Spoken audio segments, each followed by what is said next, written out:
రక్షకుడైన యేసు క్రీస్తు నామానికి మహిమ ఘనత ఆరోపిస్తూ మరి వేదిక మీద ఉన్న దైవజనులకు నన్ను ఆహ్వానించిన వారికి నా హృదయపూర్వకంగా వందనాలండి. మీ అందరూ కూడా ప్రభు పేరిట వందనాలు. చాలా సంతోషం. ప్రియ దేవుని బిడ్డలారా, మరి మీ మధ్యలోనికి మరి బుధవారం అనుకుంటా కదా, బుధవారం రావాల్సింది. నాకు వాట్సాప్లో మెసేజ్ అయితే ఆ రోజు ఉంది, కానీ మరి ఆ రోజు క్యాన్సిల్ అయ్యి మళ్ళీ ఈరోజు నిర్ణయించాలని. ఏదేమైనప్పటికీ మీ మధ్యలోనికి మరి రావడము నాకెంతో సంతోషకరము.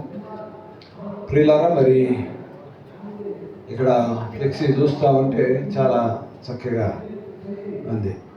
శ్రమల ధ్యానం, శిలవ ధ్యానాలు.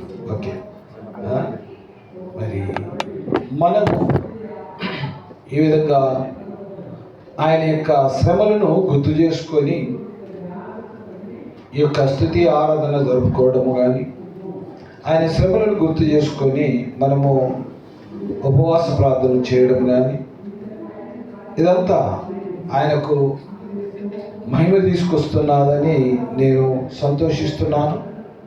ప్రియులారా, మరి దేవుని యొక్క వాక్యాన్ని కొన్ని విషయాలు ధ్యానం చేసుకుందాం. మరి ఉన్నతమైన మాటలు ఇవి, ఘనమైన మాటలు, మరి మనందరికీ జీవాన్ని ఊపిరినిచ్చే మాటలు. అందుకే దావీదు గారు అన్న మాట ఏంటంటే, నీ వాక్యమే నన్ను బ్రతికించు. మరి ఇక్కడ ఉన్న వాతావరణం చూస్తుంటే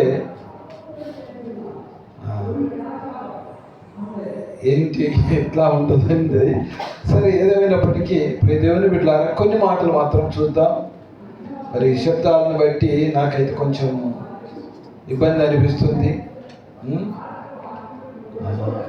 ఏదేమైనప్పటికీ మరి వారు దేవుణ్ణి మయపరుస్తున్నారు, మనము దేవుని మయపరుస్తున్నాం.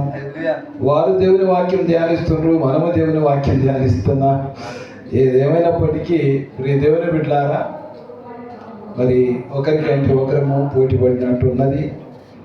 ఏదేమైనప్పటికీ దేవుని యొక్క వాక్యాన్ని కొన్ని విషయాలు మరి ఏంటి అని అంటే, శ్రమల ధ్యానాలు అనే దాని మీద నాకు దేవుడిచ్చిన ఒక తలంపు ఏంటి అని అంటే, ఇదిగో లోక పాపములను మోసుకొని పోతున్న దేవుని గొర్రెపిల్ల. ఎవరి పాపములు? ఎవరిని? సర్వలోక మానవాళి పాపములను పరిహరించడానికి కొరకు యేసు క్రీస్తు ప్రభువు మానవావతారములో మనందరి కొరకు ఆయన ఈ లోకానికి రావడం జరిగింది. ప్రియ దేవుని బిడ్డలారా, దాన్నే మనము జ్ఞాపకం చేసుకొని ఇదిగో 40 రోజులు శిలవ ధ్యానం, 40 రోజులు ఉపవాస ప్రార్థన చేస్తున్నాం. కావున ఆనాటి కాలంలో ఉన్న భక్తులు కూడా మరి ఎంతో మరి దేవుని యొక్క వాక్యము చేత వారు కూడా నడిపించబడినవారు. వారు కూడా ఆ విధంగా మరి ఆ యొక్క ప్రభువును జ్ఞాపకం చేసుకున్న వారుగా మనకు కనబడుతూ ఉంటారు. కావున ప్రియ దేవుని బిడ్డలారా, ఈ సమయంలో యెషయా గ్రంథము 53 నుంచి మనం కొన్ని విషయాలు ధ్యానం చేద్దామండి. యెషయా రాసిన గ్రంథము 53వ అధ్యాయము చూడండి. ఇక్కడ మరి చాలా విషయాలు రాయబడిన మాటలు ఉన్నాయి ఈ అధ్యాయములో. అయితే కొన్ని మాత్రమే మనము ప్రాముఖ్యమైన విషయాలను కొన్ని మాత్రము మీ దృష్టికి తీసుకొచ్చి మరి సమయాన్ని మనము ముగించుకుందామండి. ప్రియ దేవుని బిడ్డలారా, 53వ అధ్యాయము చూడండి, మరి 2వ వచనం నుండి మనము చదువుకుంటే, లేత మొక్క వలెను ఎండిన భూమిలో మొలిచిన మొక్క వలెను అతడు ఆయన ఎదుట పెరిగెను. అతనికి స్వరూపమైనను సొగసైనను లేదు. మనం అతన్ని చూచి అపేక్షించున్నట్లుగా అతని యందు స్వరూపము లేదు. చూశారా, యేసు క్రీస్తు ప్రభువు ఈ లోకానికి వచ్చినప్పుడు ప్రియదేవుని బిడ్డలారా, ఆయన ఎంతో సుందరుడుగా, ఎంతో మంచివాడిగా ఆయన జన్మించినట్టు మనం చూస్తూ ఉంటాం.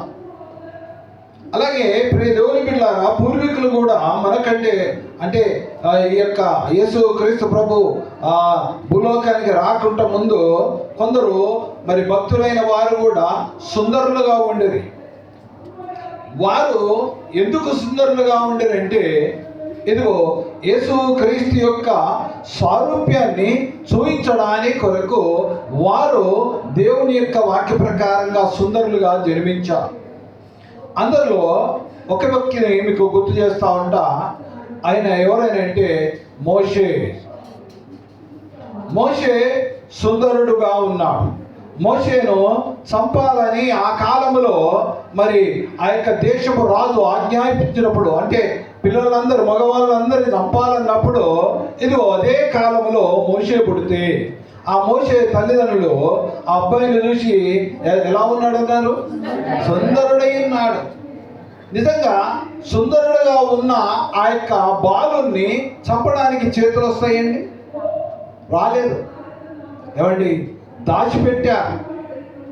ఇక దాయలేమన్న సమయంలో ఇదిగో ఆ యొక్క ఏటిలో వదిలిపెట్టినప్పుడు, ఇదిగో ఏ దేశపు రాజు అయితే చంపాలని చూశాడో అదే దేశపు రాజు ఇంటిలోనికి మోషేను దేవుడు పంపించాడు. అదే అద్భుతమండి. అది దేవుని యొక్క మహిమండి. ఏమండి, ప్రియ దేవుని బిడ్డలారా, ఇదిగో చాలాసార్లు మనం లోకంలో చూస్తూ ఉంటాం. నేను ఎన్నో అనుభవాలు నాలో ఉన్నాయండి. ఎవరో ఒకరు ఇదిగో ఇతన్ని చంపాలని చూసిన వ్యక్తి తనకు తానుగా చచ్చిపోయిన రోజులు ఎన్నో ఉన్నాయండి.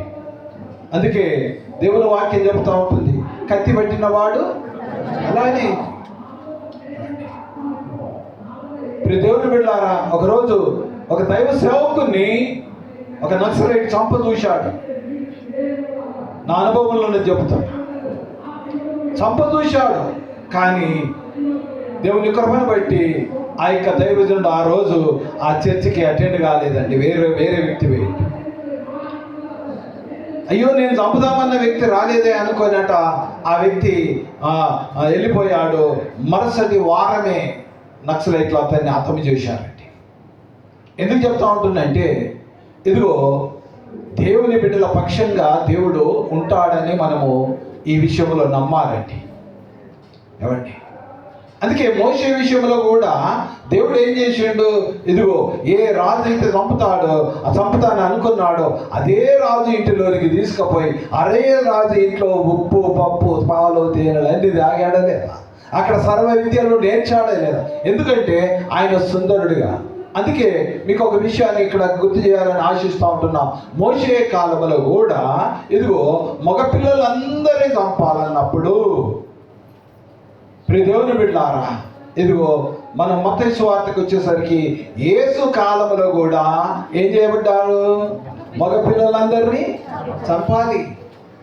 అందులో యేసు కూడా సుందరుడు, యేసు కూడా బాలుడుగా ఇదిగో జ్ఞానమందును దేవునితో ఎందును మనుషులతో ఎందును ఎదుగుచుండేనని మనము లూకా మత్తయిలో ఇవన్నీ చూస్తూ ఉంటామండి.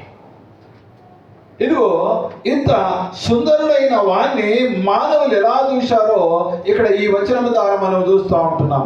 అందుకే లేత మొక్క వలెను ఎండిన భూమిలో మొలిచిన మొక్క వలె అతడు ఉన్నాడు. చూశారు? దేవుని బిడ్డలారా, ఒక లేత మొక్క ఎలా ఉంటుందో మనకు తెలుసు. దానికి నీరు లేకపోతే ఎలా ఉంటుందో తెలుసు. ఎండిన భూమిలో మొలిసిన మొక్క ఎలా ఉంటుంది? ఇప్పుడు నేను ఎడారి అంతా చూస్తూ ఉంటున్నాం. ఏమండి, దుబాయ్ ప్రాంతం అంతా ఎడారి. చూడండి, ఇదిగో ఇక్కడ ఆ విధంగా ఆ యొక్క మరి ఎడారిలో మొలిచిన మొక్క వలె అతడు ఆయన ఎదుట పెరిగాను, అతనికి స్వరూపమైన లేదు. ఎందుకు? దేవుని బిడ్డలారా, ఆ దినములో ఆయనను సిలువ వేయడానికి ముందుగా దేవుని బిడ్డలారా ఆయనను పట్టుకొని, ఇదిగో గిసమనే ఆ యొక్క తోటలో నుండి పట్టుకొని ఆయన బంధించి తీసుకొని పోయి, ఇదిగో ఆయనకు పిడిగుద్దులు, ఆయన ముఖం మీద ముసుగు వేసి, ఇదిగో ఇప్పుడు నిన్ను కొట్టినవారు, నిన్ను మరి గుద్దిన వారు ఎవరో చెప్పమని అన్నప్పుడు, ఇదిగో ఎంత హేళన చేశారో. ఆయన ముఖం మీద ఏం చేయబడ్డాది? ఉమ్మివేయబడ్డాది. ఏమండి దేవుని బిడ్డలారా, ఇదిగో ఈ శిలువ శ్రమల ధ్యానం రోజు మనము ఈ యొక్క వాక్యాలు వింటున్నాం. మనము ఇదిగో ఒకసారి ఆలోచిద్దాం. మన కొరకైనా ఇదిగో ఉమ్మి వేయించుకున్నాడు, మన కొరకైనా స్వరూపం లేకుంటున్నాడు.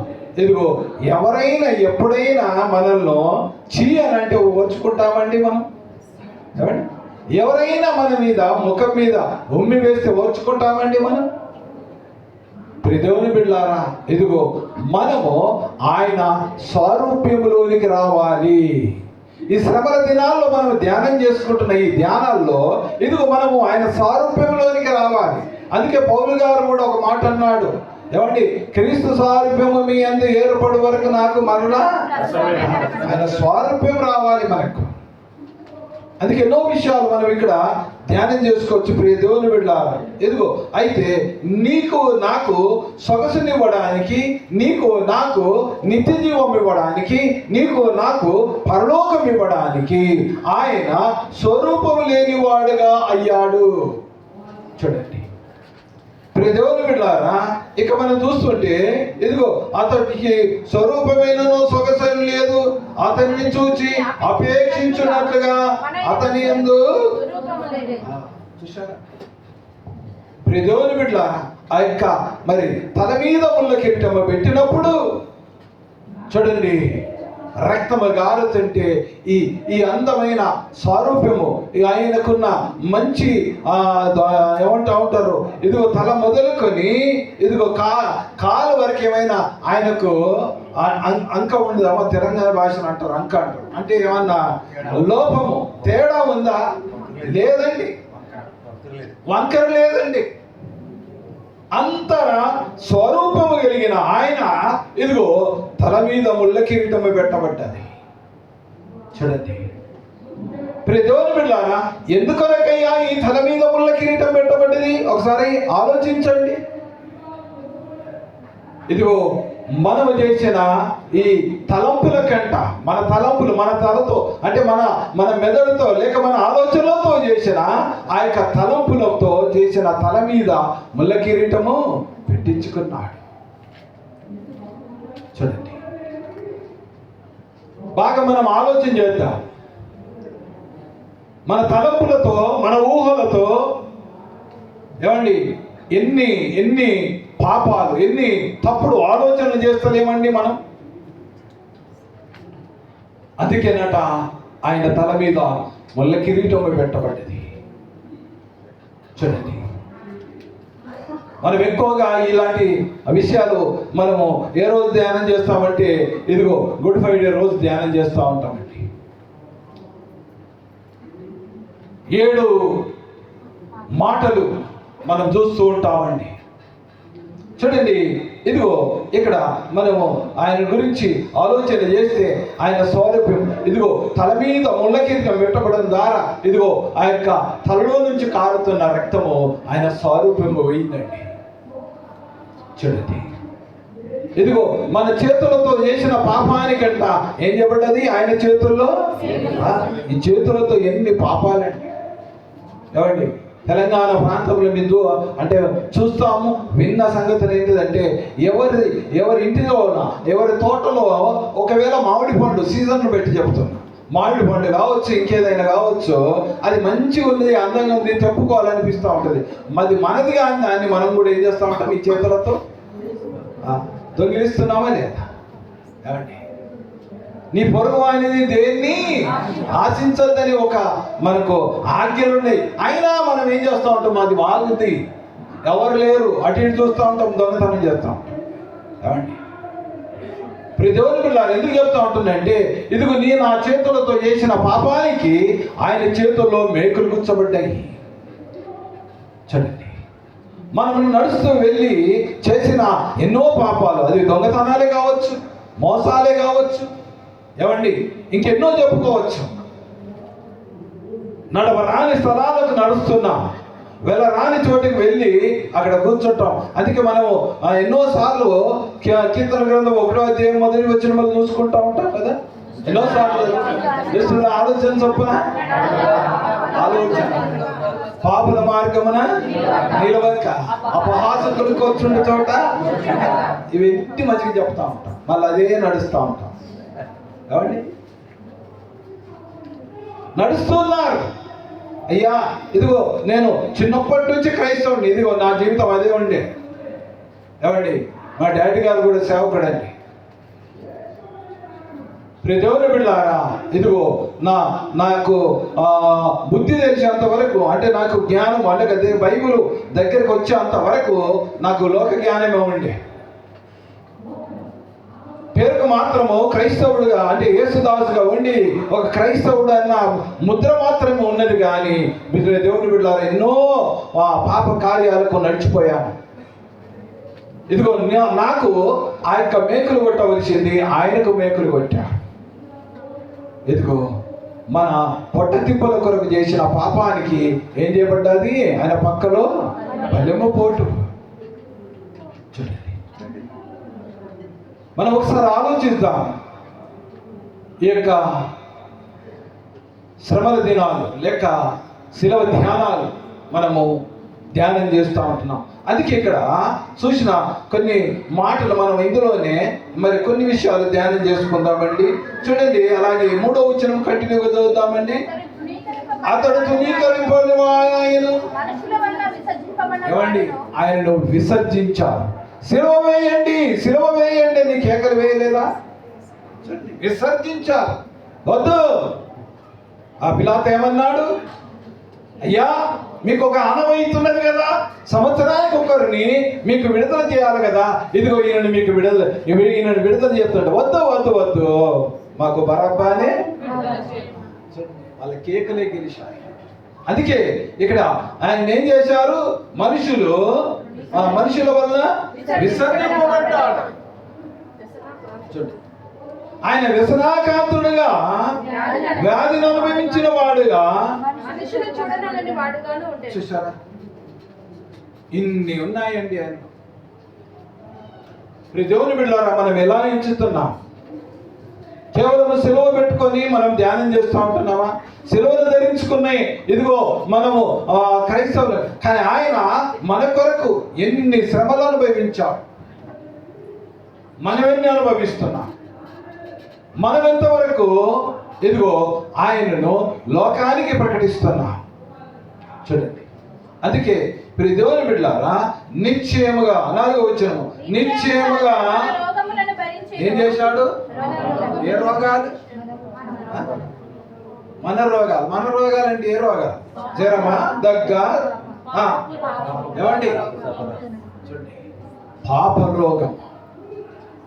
పాప రోగానికి మందు పరిగిడి తినకుంటే దొరకదిక ఉందని మేము పాతకాలంలో మా చిన్నతనములు ఈ పాటలు పాడేవాడు. పాపరోగము, ఆ పాపరోగాన్ని ఆయన భరించాడు. చూడండి, మనము ఎలాంటి వారం అంటే, ఇదిగో మన హృదయము ఘోరమైన వ్యాధి గలది.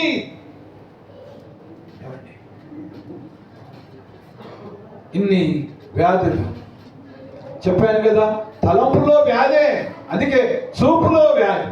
ఏమండి చూపు, అందుకే దేవుని వాక్యం చెప్తా ఉంటుంది కదా, ఏమండి మోహపు చూపుతోనే చూస్తే ఏమవుతుందట? పాపం మోహపు చూపే. కళ్ళతో ఒక ఆయన అన్నాడు, పాస్టర్ గారు దేవుడే కన్నిచ్చాడు కదా, సినిమా పోస్టులు ఎందుకు చదవద్దు అంటున్నావు?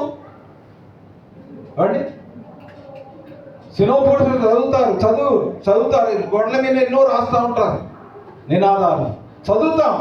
కానీ ఆ యొక్క సినిమా పోస్టర్లు చదివి ఏమనుకోవద్దు తెలుసా? ఏమండి, ఆయన ఏమన్నాడు? ఓ అబ్బాయి అన్నాడు, పాస్టర్ గారు మరి సినిమా పోస్టర్లు చదవద్దన్నావు కదా, మరి చదివాను. చదివిన వాళ్ళు ఏమనిపించింది? ఏమనిపిస్తుంది? చిరంజీవి. ఏమండి, ఇప్పుడు ఆంధ్ర ప్రాంతంలో ఉన్న ఏమంటే పవన్ కళ్యాణ్ ఏమండి అనుకుందాం. చూడండి, అది చూసినప్పుడు మనకి ఏమనిపిస్తుందో ఒకసారి ఆలోచించండి.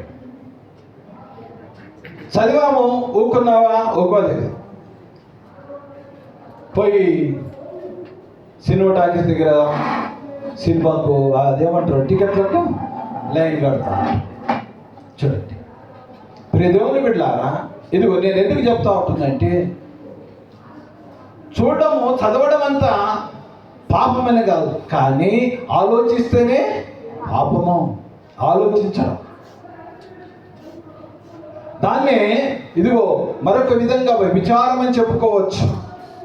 కాబట్టి ప్రియ దేవుని బిడ్డలారా, ఇదిగో మనము చూపుల్లోనే పాపం చేస్తూ ఉంటున్నాం. అందుకే అతడు మన రోగములను భరించాడు, మన వ్యసనాలను వహించాడు.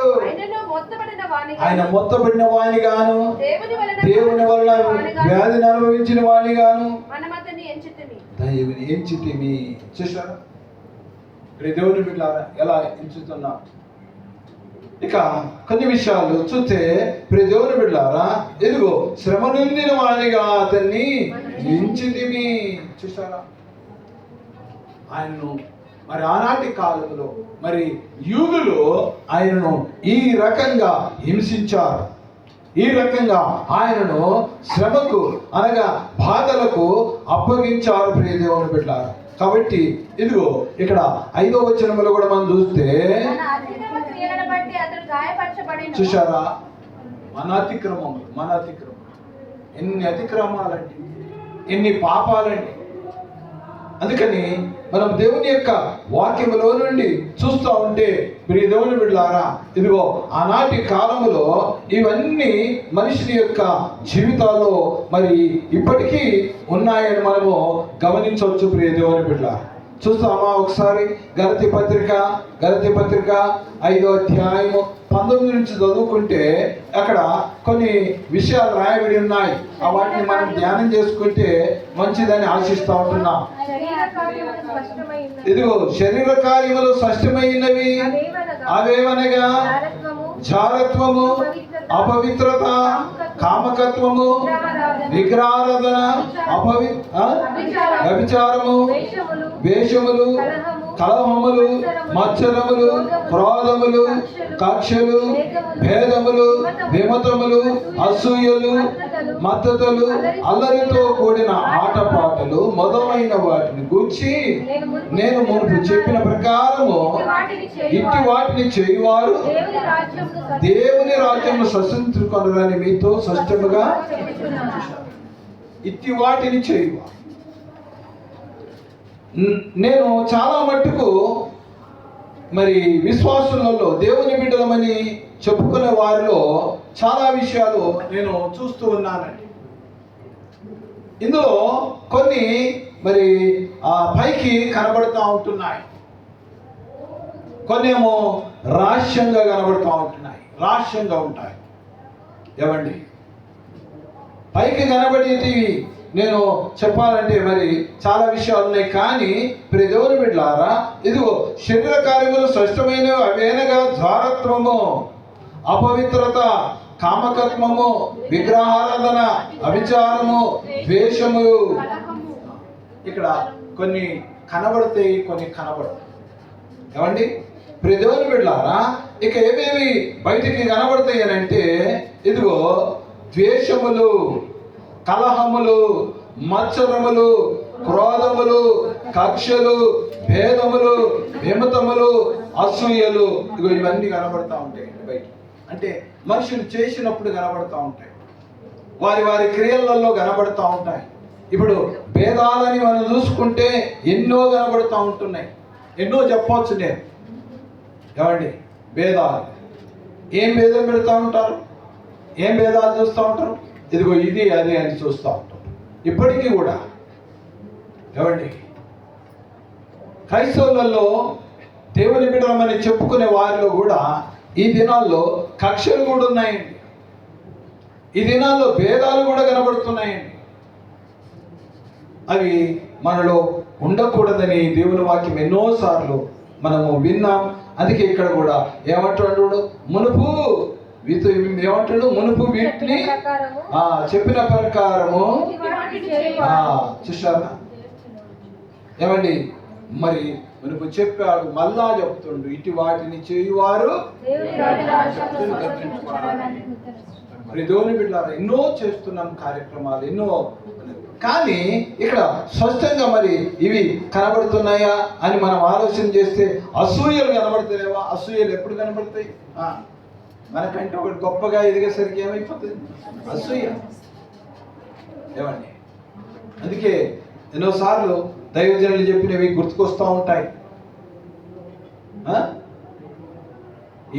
ఈ యొక్క మరి ఇండియా ప్రాంతంలో ఉండే విషయాలను సేవకులలో కొంచెం ఎదిగామనుకో ఒక్కొక్కసారి ఏం చేస్తూ ఉంటారంటే ఎండుకాయల గురించి చెప్తా ఉంటారు. మీరు వినుంటారు ఏమండి, పీతలు కదా, పీతలు ఆంధ్ర ఏమండి, వాటికి ఏం చేస్తూ ఉంటారంటే మూతలు పెట్టారంట. ఎందుకంటే ఒకటి పైకి వస్తుంటే ఇంకోటి అంట కిందికి లాగుతుందట. అసూయ కలిగిన వారు కూడా అలా ఉంటా ఉంటారు. ఇక ఎన్నో విషయాలు నేను చెప్పాలంటే ఈ భేదముల గురించి చూశానండి. భేదములు ఏం భేదాలు చూపిస్తున్నాయంటే సంఘ భేదాలు కూడా కనబడుతున్నాయండి. ఆ సంఘ భేదాలలో మళ్ళీ ఏం కనబడుతున్నాయంటే కుల భేదాలు కూడా కనబడుతున్నాయండి.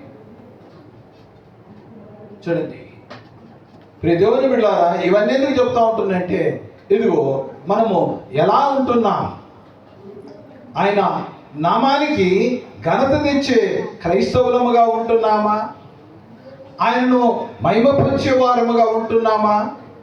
ప్రియ దేవుని బిడ్డలారా, ఇదిగో అందుకే మనము అక్కడ చూసాము యెషయా గ్రంథములో 53లో మనము ఇంకా కొన్ని విషయాలు చూసుకొని, మరి నాకు ఇచ్చిన సమయము కొద్దే కాబట్టి నేను అన్ని విషయాలు వివరించలేను. నాకు దేవుని వలన చదవండి, నాలుగో వచ్చినము ఆఖరి భాగం. మొత్తబడిన వానిగాను, దేవుని వల్ల బాధింపబడిన వానిగాను, శ్రమ నొందిన వానిగాను మనం అతన్ని ఎంచితిమి. మన అతిక్రమ క్రియలను బట్టి అతడు గాయపరచబడిను, మన దోషములను బట్టి నరగొట్టబడిను, సమాధానార్థమైన శిక్ష అతని మీద పడ్డది. చూసారా ప్రియ దేవుని బిడ్డలారా, సమాధానార్థమైన శిక్ష ఆయన మీద పడ్డది. వాస్తవంగా చెప్పుకోవాలంటే ఎవరిని శిక్షించాలండి? నన్ను, మిమ్మల్ని అన్నది. మనం చేసిన అనగా నేను చేసిన పాపములకు నన్ను శిక్షించాలి. ఏమండి, దొంగతనం నేను చేశానండి, సైమన్ గారిని తీసుకుపోయి జైలు వేస్తారండి? ఏం లేదు. కానీ ఇప్పుడు ఏం జరిగిందంటే దొంగతనము మనము చేస్తే ఇదిగో శిక్ష ఆయన అనుభవిస్తుంది. చూడండి, ఒక చిన్న మాట చెప్పి నేను ముగిస్తానండి. ఇదిగో ఒక తండ్రికి ఇద్దరు కుమారులు. ఆ ఇద్దరు కుమారుల్లో ఒక కుమారుడు బాగా చదువుతున్నాడు. బాగా చదువుతూ ఒక కుమారుడేమో అనుకుందాం నాలాగా 10th ఫెయిల్. ఏమండి, తక్కువ చదువు, స్నేహితులతో కలిసి అనేకమైన దురలవాట్లకు పాల్పడి ప్రియ దేవుని బిడ్డలారా ఆ యొక్క వ్యసనాలకు బానిసైపోయి ఇక దొంగతనాలు చేయడం జరిగింది, మర్డర్లు చేయడం జరిగిందండి. ప్రియ దేవుని బిడ్డలారా, అన్న అనేవాడు పెద్దోడు బాగా చదివి ఒక లాయర్ అయ్యాడండి, జడ్జి. ప్రియ దేవుని బిడ్డలారా, ఒక న్యాయాధిపతిగా ఆయన ఉన్నాడు. తమ్ముడేమో దొంగతనాలు చేస్తూ వస్తున్నాడు. తండ్రికి ఏమాత్రమో ఆ విషయాలు తెలవకుండా అయిపోయినాయి. కానీ ఒకరోజు పట్టుబడ్డాడు. పోలీసులు పట్టుకొని ఆయనను తీసుకుపోయి ఆ యొక్క న్యాయ సభలో పెట్టారు. అనగా కోర్టులో ఆ బోర్డులో నిలబెడుతుంటే చూసినప్పుడు ఈ జడ్జి చూసేసరికి ముఖం ఎవరిది? తమ్ముడిది. అయ్యో, ఈయన చేసిన లిస్ట్ అంతా అక్కడ పోలీసు వాళ్ళు అక్కడ ముందు పెడితే ఎన్ని మర్డర్లు, ఎన్ని దొంగతనాలు, ఎన్ని ఏమంటా ఉంటారో ఏటీఎం దొంగతనాలు ఇప్పుడు అనుకుందాం ఏమండి, అలాంటివన్నీ లిస్టు పెట్టేసరికి ఈయనకేమి శిక్ష విధించాలి అని అంటే ఆయన ఆ యొక్క శాసనము ప్రకారంగా, రూల్ ప్రకారంగా ఈయనకు ఉరి శిక్ష అని రాసి పెట్టేసి ఉరి శిక్ష అమలు చేసి ప్రియ దేవుని బిడ్డలారా దాన్ని ముగించుకొని ఇంటికి వెళ్ళిపోయి తన తండ్రితో చెబుతున్నాడు, డాడీ ఇదిగో తమ్మునికి నా చేతులారనే నేను ఉరి శిక్ష రాసిచ్చా.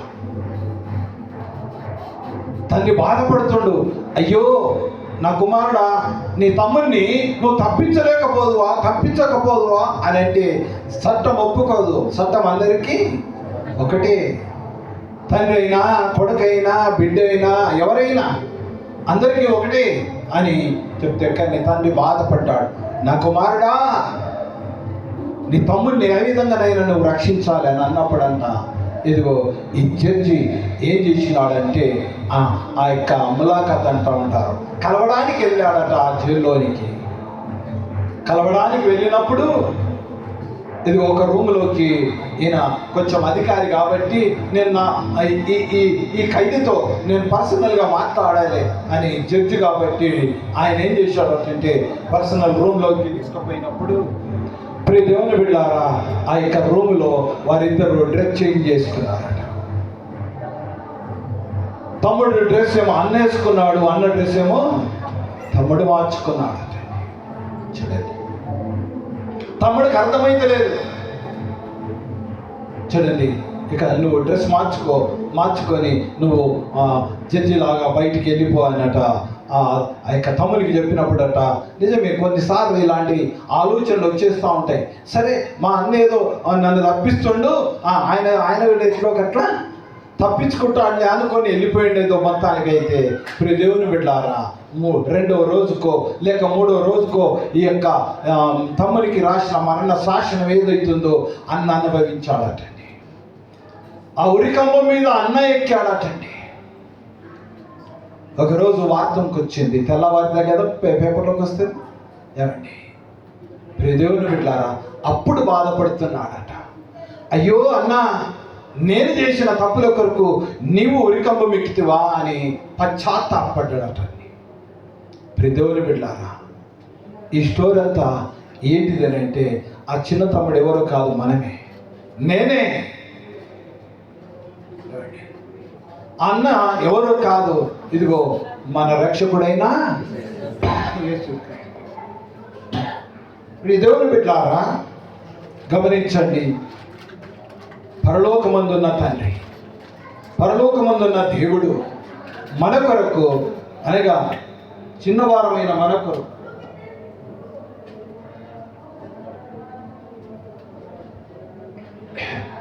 ఇక పోయింది. చిన్నవారమైన మన కొరకు తండ్రి అనగా పరలోక తండ్రి ఎంత బాధపడుతుండో ఒకసారి ఆలోచించండి. ప్రియ దేవుని బిడ్డలారా ఆయన మన అతిక్రమముల కొరకు ఆయన గాయపరచబడ్డాడు, ఆయన సిలువ వేయబడ్డాడు. ప్రియ సోదరి సోదరుడా, ఇంకా ఎవరైనా ఇక్కడ రక్షణ పొందక ఉంటే, మారు మనసు పొందక ఉంటే, యేసుక్రీస్తు ప్రభుని దేవునిగా రక్షకునిగా అంగీకరించక ఉంటే, నేడే రక్షణ దినము, నేడే అనుకూలమైన సమయము. ప్రియ దేవుని బిడ్డలారా నేను ఇలాగే దేవుని వాక్యం వింటున్నప్పుడు మారు మనసు పొందానండి. ఇదిగో మనము రేపు ఏమి సంభవిస్తుందో తెలియదు అని చెప్తున్నా. నా యవన కాలంలో నేను ప్రభువుని అంగీకరించానండి. నాకు అప్పటికి ఇంకా వివాహం కాలేదండి, 1982 సంవత్సరానికి. ప్రియ దేవుని బిడ్డలారా, ఆ టైంలో నేను దేవుని యొక్క వాక్యాన్ని విని యేసు ప్రభువును రక్షకునిగా దేవునిగా అంగీకరించానండి. దేవుని యొక్క వాక్యం మనతో మాట్లాడింది. ఎవనడా నీ ఎవరి కాలమందు తినుము తాగుమును దుష్టు యొక్క ఇష్టం చొప్పునను ప్రవర్తించుము, అయితే వీటన్నిటిని బట్టి దేవుడు నిన్ను తీర్పులోనికి తెచ్చునని జ్ఞాపకము ఉంచుకొను. లేత వయసు నడి ప్రాయంలో గతించిపోవును కనుక నీ హృదయంలో నుండి వ్యాకులము ప్రసంగిలో నుండి మాట్లాడాడండి. ఆ రోజుకు నా చేతిలో బైబిల్ లేదండి, కానీ మాటలు మాత్రం నా హృదయంలోనికి వెళ్ళాయి. నా హృదయం అనే పలక మీద రాయబడ్డాయి. ఆ డేట్ మర్చిపోనండి. నేను 12వ తేదీ 5వ నెల 1982వ సంవత్సరం అండి ఈ మాట నేను విన్నా. పేరుకు క్రైస్తవుడిగా ఎన్నోసార్లు చర్చికి వెళ్ళాను. బాంబేలో కానీ, కరీంనగర్ పరిసర ప్రాంతాల్లో, సిరిసిల్ల ఎన్నో చర్చలకు పోయినా కానీ ప్రియ దేవుని బిడ్డలారా, వాక్యం అనేది నా హృదయం అనే పలక మీద రాయబడలేదు. కానీ 1982వ సంవత్సరం 5వ నెల 12వ తేదీ దేవుని యొక్క వాక్యం నా హృదయంలోకి వచ్చింది. నన్ను తట్టాడు. ఇదిగో ఆ వ్యక్తి ఎవరో కాదు, నీవే అని దేవుడు నాతో మాట్లాడు. దేవుని బిడ్డలారా, అప్పుడు నేనేం చేశానంటే నా పాపములు ఆయన దగ్గర ఒప్పుకున్నాను. ఒక మాట చదువుతారా? యాకోబు రాసిన పత్రిక ముగిస్తానండి.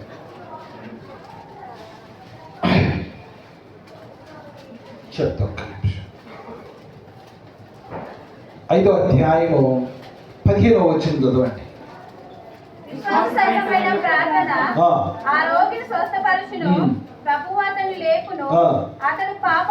అతడు పాపములు చేసిన వాడైతే, ఇదండి, అతడు పాపములు చేసిన వాడైతే పాప క్షమాపణ.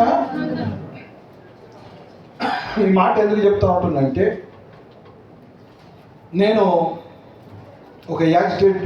నాకు ఒక యాక్సిడెంట్ అయిందండి. ఆ యాక్సిడెంట్లో నాకు ఈ ఎడమ కాలుకు దెబ్బ తాకింది. దేవుని బిడ్డలారా, అది బేస్తవారం రోజు మేము లేబర్ క్యాంపులో ఉండే వాళ్ళము. ఆ లేబర్ క్యాంపులోనికి ఇలాగే దైవజనులు కొందరు వచ్చారు, వాక్యం చెప్పారు. ఇదిగో నేను బెడ్ మీద ఉన్నానని తెలిసి హాస్పిటల్కి వెళ్ళలేదు, కానీ ఇంటి దగ్గరనే రూమ్లోనే బెడ్ మీద ఉంటే నాకు వాళ్ళు వచ్చి ప్రార్థన చేసి నూనె రాశారు. దేవుని బిడ్డలారా, ఒక 15 రోజులకు నేను స్వచ్ఛచిత్తునయ్యాను. అప్పుడు ఈ మాట నాకు దేవుని వాక్యం ద్వారా నాకు తెలియజేయబడ్డది ఏంటంటే, విశ్వాసరహితమైన ప్రార్థన ఆ రోగిని, మీరు నమ్మండి ప్రియ దేవుని బిడ్డలారా, నాకైన గాయము ఒక్క కుట్టు కూడా వేయలేదంటే. హాస్పిటల్లో కుట్లు వేస్తారు కదా, చర్మం దీంతో కట్ అయితే అలాగా కట్ అయింది, కానీ ఒక కుట్లు కూడా వేయలేదండి. దేవుని కృపను బట్టి ఇదిగో మరి దైవజనులు ప్రార్థన చేసి నూనె రాసి ప్రార్థన చేసి వెళ్ళారు. అలా 15 రోజులకు నేను స్వస్థత పొందాను. ఆరోగ్యం బాగైంది. నాకు నేను నడవగలిగాను. అయితే వాక్యం వింటున్నప్పుడు ఈ మాట ద్వారా నన్ను దేవుడు సంధించాడు. విశ్వాసరహితమైన ప్రార్థన రోగిని, ఇక ప్రభువు అతన్ని లేపాడు. ఇక నేనేం చేయాలని అంటే, అతడు పాపం చేసిన వాడైతే పాప క్షమాపణ. అతడు పాపం నిజమే ప్రియ దేవుని బిడ్డలారా, నేను 82 అప్పటి వరకు ఎంతో ఘోర పాపిగా ఉన్న నన్ను దేవుడు కనికరించాడండి.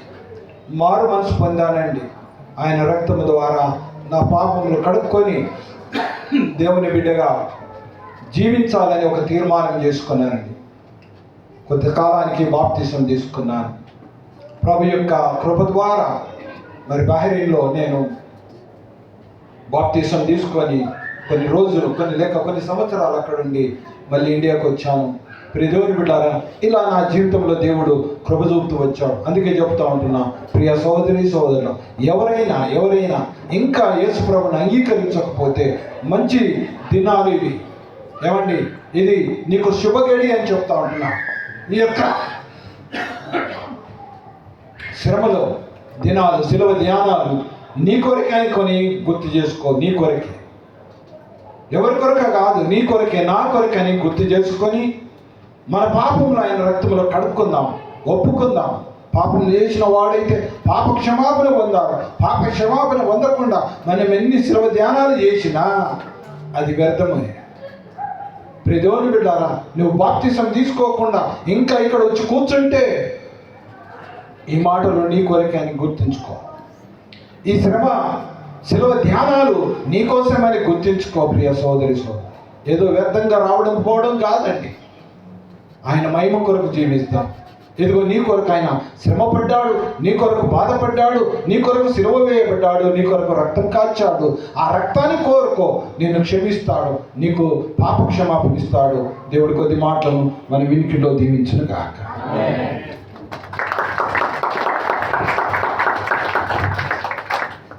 దేవుని మహిమ కలుగును గాక. దేవుని మనతో దేవుడు